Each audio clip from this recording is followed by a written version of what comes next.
So Mandisa, was it commonplace or is it commonplace for women to join the South African Air Force? Yes, actually, I think now with the exposure that the Air Force is getting, we are getting more and more female people who are interested in not only becoming pilots and navigators, but who are also interested in the other aspects. We've got air traffic controllers, we've got engineers. So now I think it's because it's such a widely accessible career option. More and more women are exploring this field, so it's quite exciting for us. Absolutely. And how did you find the application process going through as a female? Yeah. Okay. So at that stage, I don't think I was so much aware or conscious of the fact that I was a girl applying. I Yeah. was just trying to apply. And it was so hard to get the information initially because in Durban, I hadn't seen a lot of people in the South African Air Force compared to like Pretoria, where the military is like so visible and Yeah. seen. When I was growing up in my hometown, I hardly ever saw anyone from the military. So I didn't quite have the information I was looking for. And I remember going to my guidance teacher and telling her that I'm interested in joining the South African Air Force. And she also didn't quite have the information I was looking for.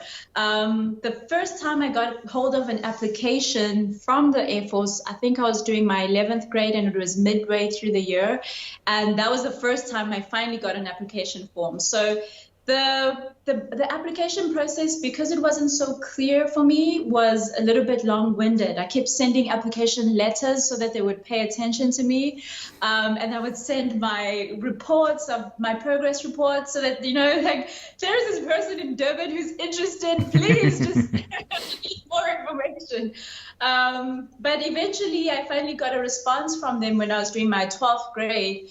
And having been persistent and sending those application letters, and then when I finally got the application forms, and from there then I was able to get a contact point, someone who I could communicate with in recruitment, and then they were able to guide me and say, just send us your matric results once you completed with your 12th grade, and then we will call you for application. And then they had to sensitize me about the requirements to become a pilot, physical fitness, a good medical, background, be physically fit, but then also the mental aspects is that you had to do a psychomotor test to check your eye and hand-eye coordination.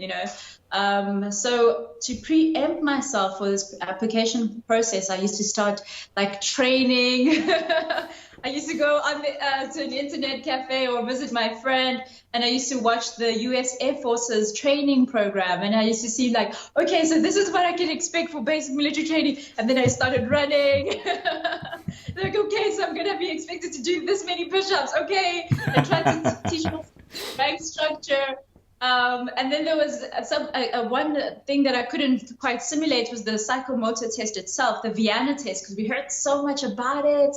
But I used to play a lot of computer games, so I kind of hoped that would help bring in, and I played a lot of ball sports, so I kind of hoped that it worked out. So yeah, the application process wasn't as linear as I would have liked. It was very complex, but now I think with the information out there, it's a little bit better. So yeah.